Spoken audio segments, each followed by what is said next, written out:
지난 17일 수요일부터 사순절이 시작되었습니다. 우리 교회에서는 사순절 첫날 제수요일 그래서 십자가 묵상 기도회로 사순절을 시작했습니다. 특별히 올해는 코로나의 상황 속에서 더 적극적인 신앙 회복이 이루어지는 사순절 영성 훈련이 되었으면 좋겠습니다. 그래서 이미 아시는 대로 마가 누가와 연동하라라는 프로젝트를 통해서 말씀 훈련, 기도 훈련, 영성 훈련을 하고자 합니다.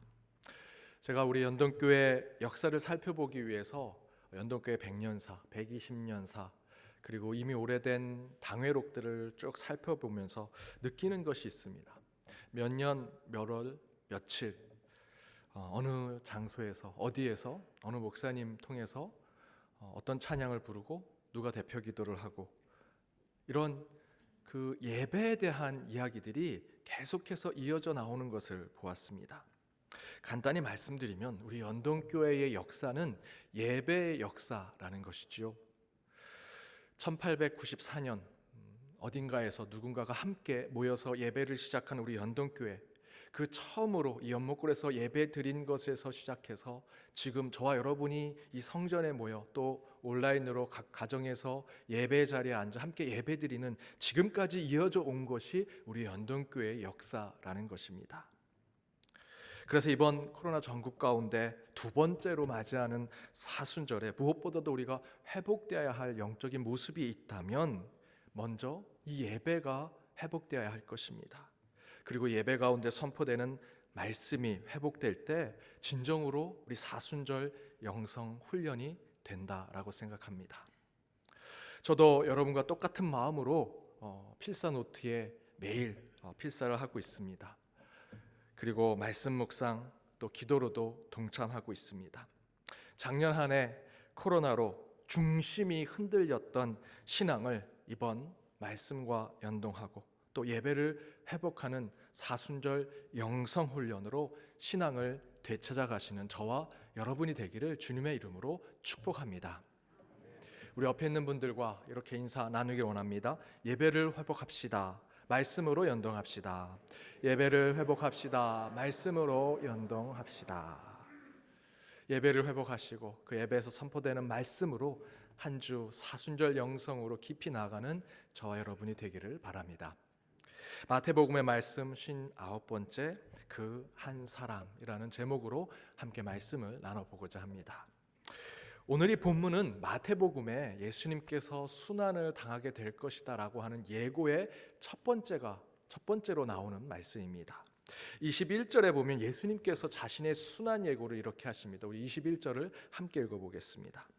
이때로부터 예수 그리스도께서 자기가 예루살렘에 올라가 장로들과 대제사장들과 서기관들에게 많은 고난을 받고 죽임을 당하고 제3일에 살아나야 할 것을 제자들에게 비로소 나타내시니.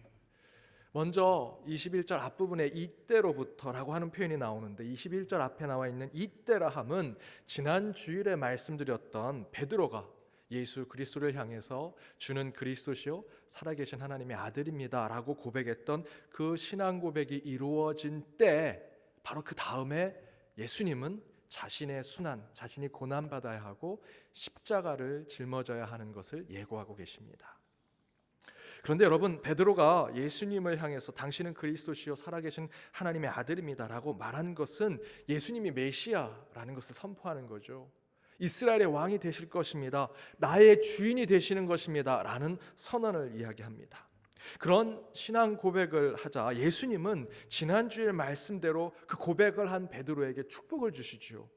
구체적으로는 시몬이란 이름 가진 그가 이제 베드로가 되었습니다. 반석과 같은 이가 된 것입니다. 이름이 바뀌어진 것은 곧 영적인 정체성이 바뀌어진 것이라고 말씀드렸습니다. 또한 이 땅의 천국의 모형인 교회를 입으로 직접 시인한 베드로에게 선물로 허락해 주셨죠. 그에게 천국의 열쇠를 주었습니다. 자, 그러면 그 다음 스텝, 그 다음 과정은 무엇이 되어야 할까요? 내가 따르던 스승이 하나님의 아들입니다. 그분이 우리가 그렇게 기다리던 이스라엘의 왕이고요, 메시아입니다. 나의 주인이 될 사람입니다. 그렇다면 이제 우리는 이 땅에서 예수 그리스도를 통해서 새로운 세상을 맞이할 준비를 해야지요. 그런데 사람들은 그 메시아와 같은 예수 그리스도에 대해서 이렇게 생각을 합니다.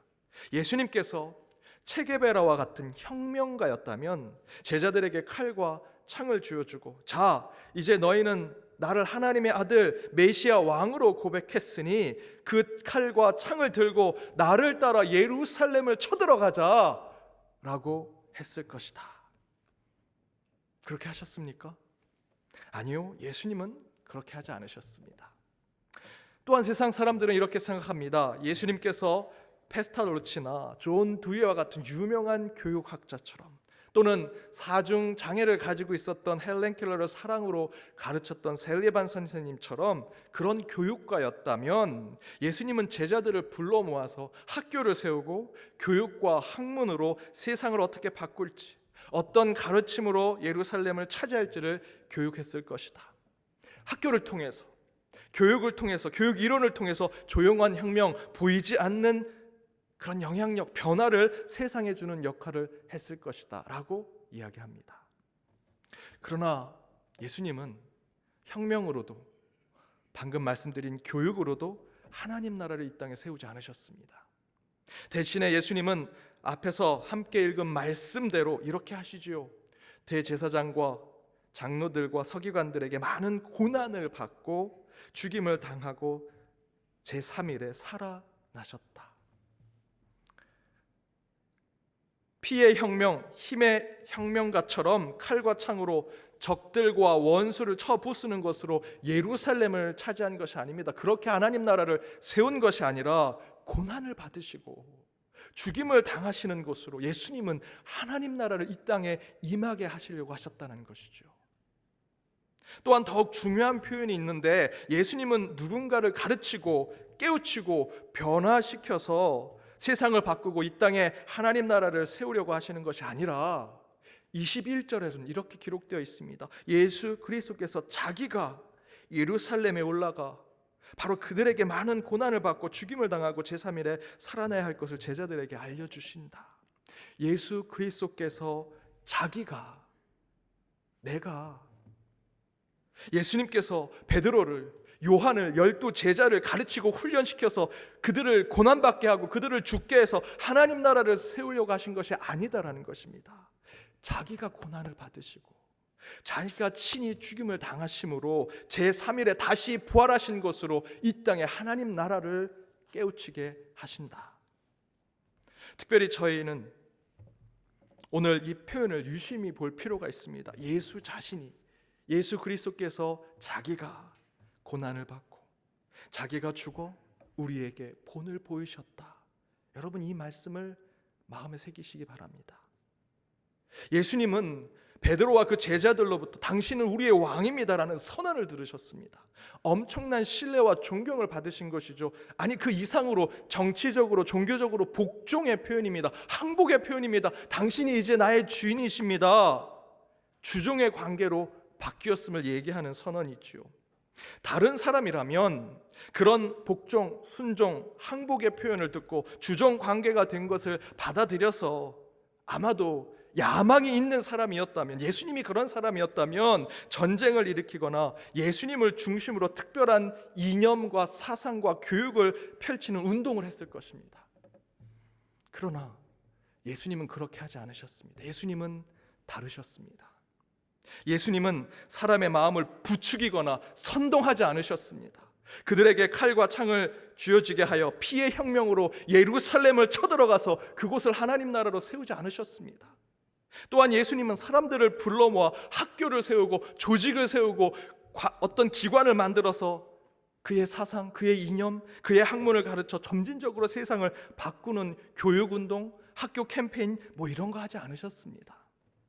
예수님은요, 자기가 그 변화의 중심이 되셨고요, 예수 자신이 변화의 주체가 되셨습니다.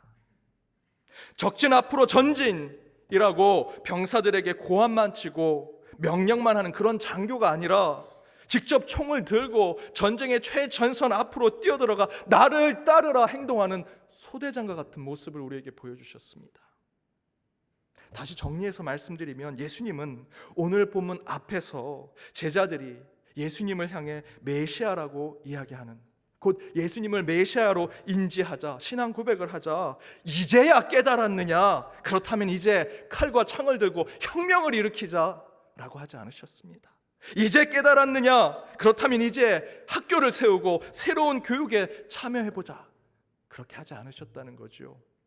예수님은 친히 자기 자신이 하나님 나라를 만드는 도구가 되셨고요, 자신이 스스로가 가르치는 본, 교육의 본 그 자체가 되셨다라는 것입니다. 몇 주 전 새벽기도 때 제가 이 이야기를 말씀드렸습니다. 아이들은 부모를 그대로 쫓아간다. 부모가 아이들의 본이 되고 교육의 그 자체가 된다라는 것이었습니다. 이 아이들은요, 부모님의 행동, 말, 그들이 보여주는 것을 그대로 스펀지처럼 빨아들여서 다른 것에서 배우는 것이 아니라 부모로부터 배우며 살아가죠. 욕을 잘하는 한 아이가 있었습니다. 그 부모가 너무 속상해서 도대체 이 아이가 바깥에서 어디서 이렇게 욕을 배웠을까? 그래서 방송국의 도움을 받아서 집 곳곳에 CCTV를 설치하고 이 아이가 어떻게 욕을 하게 되는지를 보았습니다. 그렇게 관찰했는데 놀라운 결과가 나왔습니다. 무심결에 그 부모가 하는 욕을 그대로 듣고 보고 따라하는 것이었습니다. 다른 곳에서 나쁜 것을 배운 게 아니라 부모 한 그대로 배웠던 것이죠. 부모 그 자체가 자녀들에게, 아이들에게는 본이 되고 기준이 되고 원칙이 되었습니다. 저희 아이들이 외국에서 좀 살아서 사실은 우리 양가의 외할아버지, 외할머니, 할머니, 할아버지를 만날 기회가 많지 않았습니다. 그런데 한국에 와서 그렇게 할아버지, 할머니를 만났더니 자연스럽게 존대를 잘하는 겁니다. 저와 제 아내는 특별하게 가르친 적이 없는데 어떻게 이렇게 우리 아이들이 우리 할머니, 할아버지한테 존대를 잘할까? 제가 생각해 보았더니 저와 제 아내가 양가 부모님께 항상 존대를 하죠. 그리고 제가 사역했던 그 교회에 어르신들이 많았습니다. 그 어르신들을 모실 때는 항상 제가 잘 모시도록, 물론 당연히 존대를 했겠죠. 저희 아이들이 저와 제 아내가 하는 모습을 그대로 보았던 겁니다. 제가 따로 할머니, 할아버지한테는 이렇게 존댓말 써야 돼, 이렇게 이야기해야 돼 가르친 적 없습니다. 그저 엄마, 아빠가 하는 걸 보고 할머니, 할아버지한테 그렇게 존대를 하는 것을 저는 보게 되었습니다. 저희 부모가 아이들의 교육 그 자체가 되는 것이었습니다. 본 자체가 되는 것이죠. 누군가가 본을 보인다는 것은 윽박지르거나 명령하거나 수십 시간 잔소리하면서 공부로 가르치는 것으로 되는 것이 아닙니다. 한마디의 철학과 한 구절의 형이상학적인 표현보다 더 중요한 역할을 하는 것은 한 사람이 본을 보여주는 것입니다. 그것을 바로 오늘 본문에서 예수님께서 우리에게 보여주고 계시지요. 네덜란드의 바스반 덴 푸테라고 하는 교수는 사람들에게 이 초콜릿은 맛있습니다 라는 것을 아무리 과학적으로 특별한 방법으로 설득하고 설명하려고 해도 사람들이 그 초콜릿이 맛있다라고 생각하지 않는다라고 합니다. 그럼 어떻게 해야 되느냐? 한 사람이 초콜릿을 아주 맛있게 먹는 모습을 보여주기만 하면 저 초콜릿은 맛있구나 라고 생각한다는 것입니다. 그런 심리학적 발표를 했습니다. 100마디 잔소리해도 한마디로 한 번에 좋은 모습을 보여주고 본을 보여주면 그것을 따라가게 되어 있죠. 제가 예전에 사역했던 교회에서 한 장로님께서 매번 아침 식사 때 대접을 해주셨습니다. 새벽기도 끝나면 일주일에 한 번 또는 두 번 저를 데리고 아침 일찍 아침 식사를 하는 곳에 찾아갑니다. 여러 식당을 돌아다니는데 이 장로님이 큰 식당을 운영하시다가 은퇴하셨던 분이셨습니다. 그런데 그런 식당에 갈 때마다 이 식당은 잘 되겠다, 이 식당은 잘 안 되겠다라고 항상 얘기하십니다. 그래서 제가 여쭤보았습니다. 장로님, 뭘 보고 그렇게 판단하십니까? 그랬더니 장로님이 이렇게 대답하십니다. 저 식당의 주인 표정을 봅니다. 식당 주인의 표정을 본다. 식당 주인이 늘 웃고 있고 손님을 대할 때 적극적이고 대화도 잘하고 손님이 들어올 때마다 큰 소리로 인사를 하면 그건 주인만 그렇게 하는 것이 아니라 모든 종업원들이 다 따라하게 돼 있다는 겁니다.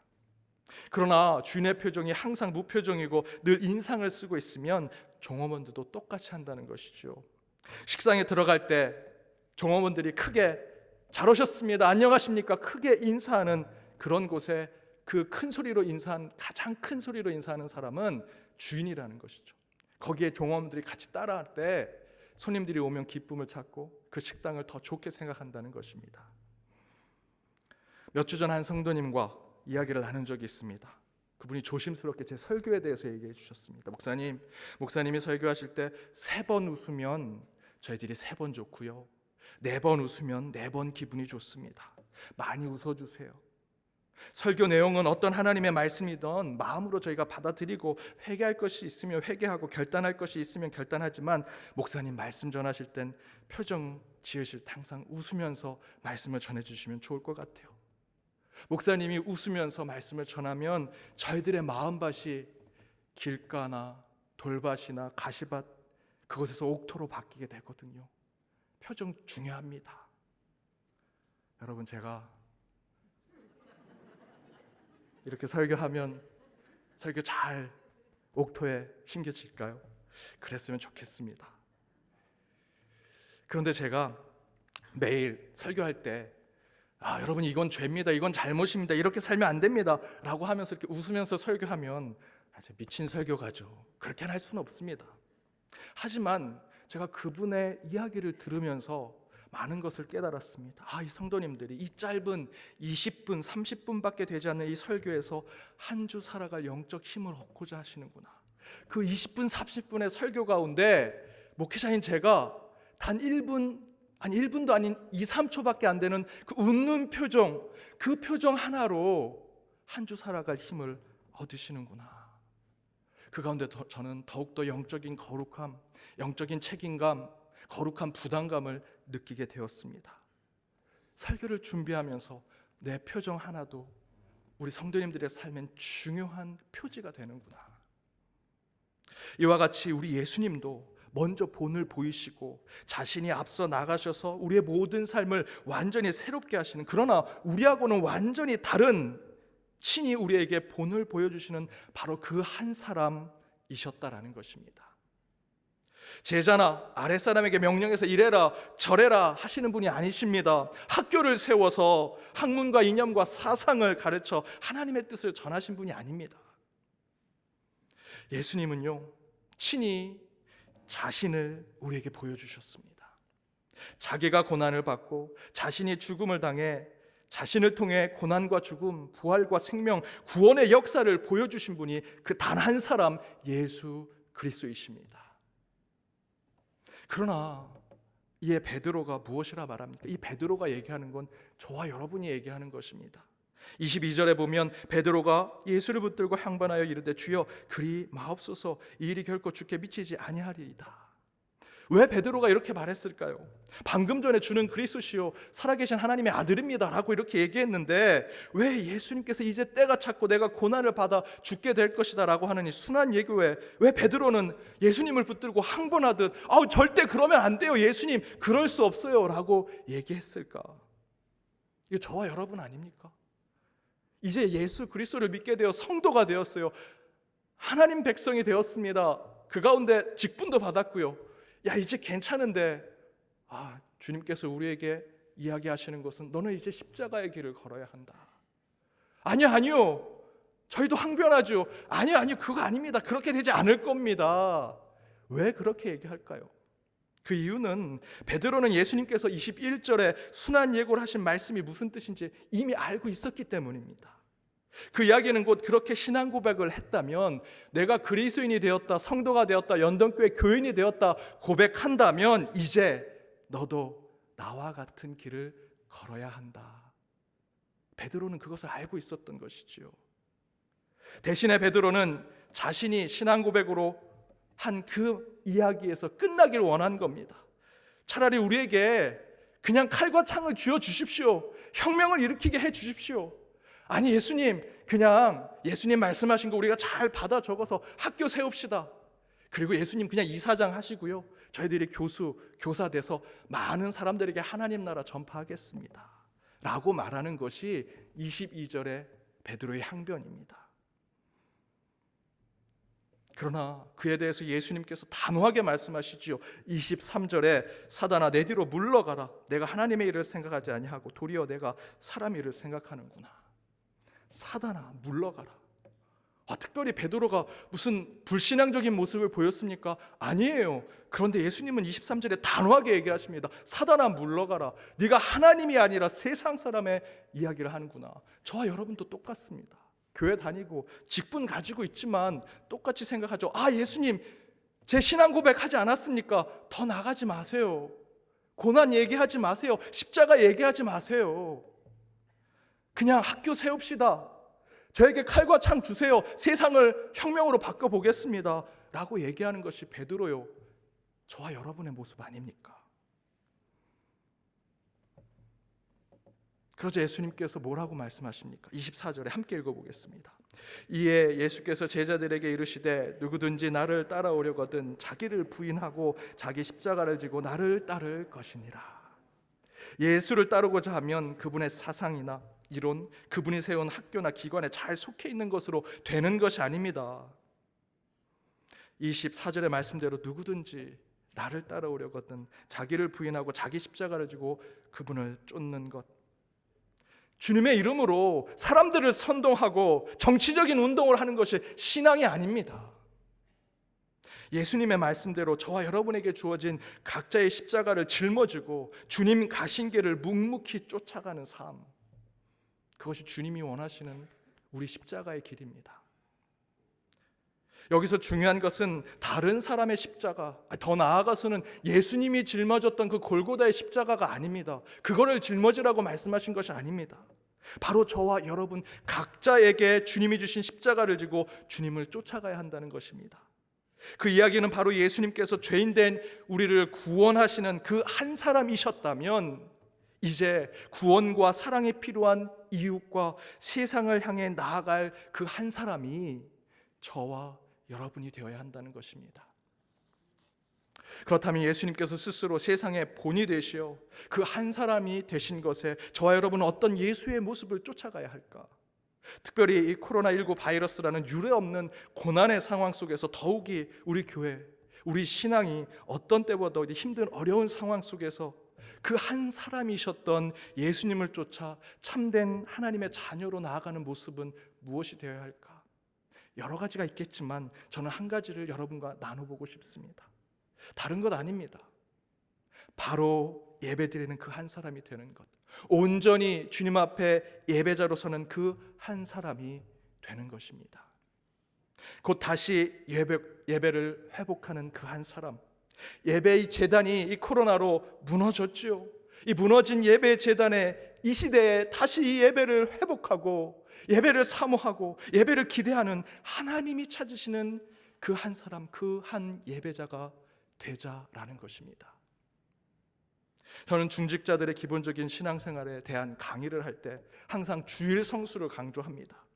율법적인 차원, 제가 바리새인적이란 마음을 갖고 있어서 그런 것이 아니라 기독교인들의, 그리스도인들의 기본은요, 예배를 참석하는 것이기 때문입니다. 학생은 학교를 가야 하죠.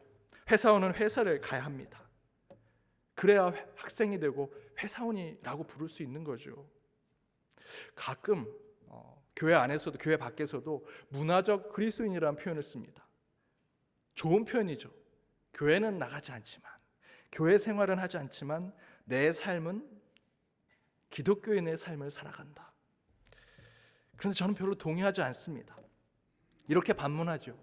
학생이지만 학교에 가지 않습니다. 대신에 학생다운 삶을 살겠습니다. 맞는 얘기입니까? 회사원이지만 회사에 나가지 않습니다. 대신에 회사원다운 삶을 살겠습니다. 그럴 수 있을까요? 여러분, 학생은 학교에 가야 학생다움을 찾을 수 있는 거고요, 회사원은 회사에 가야 회사원다움을 찾을 수 있는 것입니다. 당연히 그리스도인들도 교회, 곧 주님의 성전에 나와 예배 드릴 때 참된 예배자가 될 수 있는 것이죠. 또한 코로나 때문에 온라인으로 예배 드리는, 우리 각 가정에서 예배 드리는 우리 연동의 성도님들도 그 가정에서 예배 드리지만 가장 경건한 마음으로, 어느 것보다도 구별된 마음으로 예배를 드리신다면 그 예배 가운데 하나님께서 찾으시는 하나의 예배자가 될 수 있다라고 생각합니다. 하지만 이 코로나가 회복되면 당연히 저희들은 성전에 찾아 함께 예배를 드려야 합니다. 코로나로 우리의 예배 제단이 무너지고 있습니다. 목회자 한 사람인 김주영 목사가 연동교회 이 코로나로 무너진 제단을 다시 세울 수 있을까요?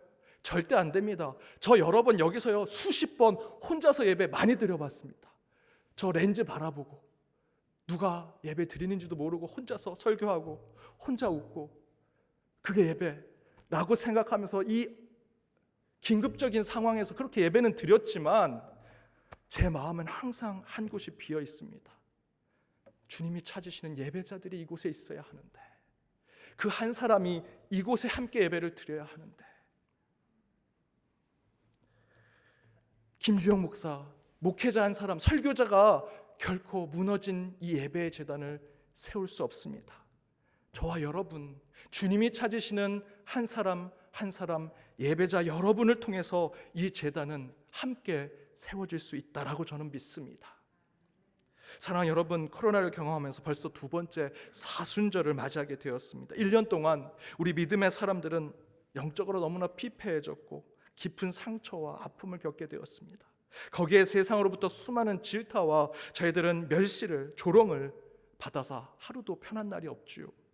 그럼에도 불구하고 우리 예수님은 우리보다 더 심한 조롱과 비난과 멸시를 받으시면서 십자가의 길을 걸으셨습니다. 그렇다면 저는 이번 사순절에는 그 골고다의 언덕의 고통과 아픔만 생각하지 말고 그것을 승화시켜서 긍정적으로 우리 신앙에 적용하길 원합니다. 어디에서부터 회복할까? 어떤 신앙에서부터 긍정적인 변화를 줄까? 묵상해 보았습니다. 앞에서 말씀드린 대로 결론은 너무나 간단합니다. 다시 예배를 회복하는 것입니다. 말씀을 다시 읽고 그 가운데 주님 앞에 나아가는 것.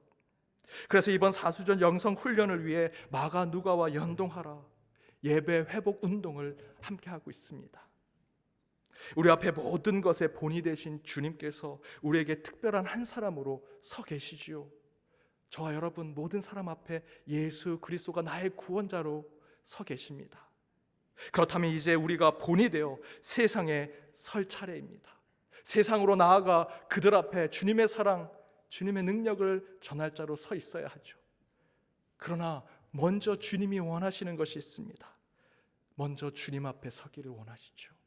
참된 예배자로 서기를 원하십니다. 참 예배자가 드문 시대가 되었습니다. 이 시대에 주님이 찾으시는 한 사람, 그 한 예배자가 저와 여러분이 되기를 바랍니다. 저와 여러분이 그 한 사람이 되어 간절히 주님을 찬양하고 경배할 때 하나님께서 기뻐 받으시고 그 예배자 한 사람을 통해 하나님의 영광이 드러나게 되리라 믿습니다. 오늘 그 예배자 한 사람으로 서기 위해 결단으로 함께 찬양하길 원합니다. 주를 위한 이곳에.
이곳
시간 기도하기 원합니다. 주님, 코로나 상황으로 예배 제단이 무너졌습니다. 주님은 참된 예배자 하나를 찾으심을 저희가 알고 있습니다. 주님, 이 시간 저희가 결단하여 주님 앞에 나갑니다. 주님이 찾으시는 그 한 사람, 그 예배자가 내가 되길 원합니다. 참된 예배자로서 세상에 나가 본이 된 하나님의 자녀가 되길 원합니다. 먼저 이 예배 재단을 온전히 세우게 하시고 그 예배를 온전히 드리는 주님이 찾으시는 그 한 사람, 그 하나의 예배자가 되게 하여 주옵소서. 오늘 말씀에 결단하여 함께 기도하도록 하겠습니다. 함께 기도하겠습니다. 주님, 이 시간 임재하여 주옵소서. 이 성전에 풍성하게 임하신 성령 하나님을 만나게 하여 주옵소서. 오늘 주신 말씀 가운데 결단합니다. 코로나의 위중한 상황 속에서도 저희들이 이 예배를 지켜왔음을 믿사오니, 그러나 여전히 이 예배가 주님 앞에 온전히 드려지 못하는 안타까운 마음에 회개하며 주님께 나아갑니다. 주님이 찾으시는 그 예배자 한 사람 저희가 되게 하여 주옵소서. 그 예배를 온전히 드리는 그 한 교회, 우리 연동교회가 되게 하여 주옵소서. 그 한 사람이 되어 주님 앞에 참되게 예배드려 그 한 사람으로 세상에 본이 되는 참된 그리스도의 모습을 보이게 하여 주옵소서. 우리 안에 많은 문제들이 있습니다. 이 세상에 많은 큰 어려움들이 있습니다. 그러나 주님이 찾으시는 그 예배자 한 사람이 저희가 되게 하여 주옵소서. 참된 예배를 드리는 연동교회가 되게 하시고, 이를 통해 우리의 삶, 우리의 가정, 주님 저희들이 허락하신 주님의 소명의 장소인 그 일터 가운데 참된 예배가 일상 가운데 이루어지게 하여 주옵시며, 주님 앞에 바로 선자의 모습으로 드러나게 하여 주옵소서. 이 시간 주님의 은혜 가운데 이곳에 왔음을 믿습니다. 인간의 의지, 인간의 생각으로 이곳에 온 것이 아니라 하나님의 이끌려, 성령의 이끌려 이 예배 제단에 왔사오니, 저희의 삶을 예배 가운데 새롭게 하시고 거듭나게 하시며 주님의 영원한 생명을 맛보는 자들이 되게 하여 주옵소서. 우리 예배를 받으신 하나님, 주님의 말씀을 갈망하여 성전과 각자의 거룩한 예배 자리로 나온 주의 백성들을 주여 기억하여 주옵소서. 주님, 저희의 결심과 다짐을 받아 주옵소서. 오늘 주신 말씀대로 우리에게 유일하게 본이 되며 구원과 생명의 유일한 그 한 사람으로 우리를 새롭게 해주신 예수 그리스도만을 붙잡고 살아가는 저희 모두가 되게 하여 주옵소서. 이제 예수님을 통해 우리에게 주어진 각자의 십자가를 짊어지고 하나님이 원하시는 삶을 결단하며 살게 하시고, 특별히 주님이 찾으시는 그 한 예배자가 되어 오직 하나님을 찬양하고 경배함으로 회복과 치유를 얻는 연동의 모든 권속들 되게 하여 주옵소서. 이 모든 간구 예수 그리스도 이름으로 기도드립니다. 아멘.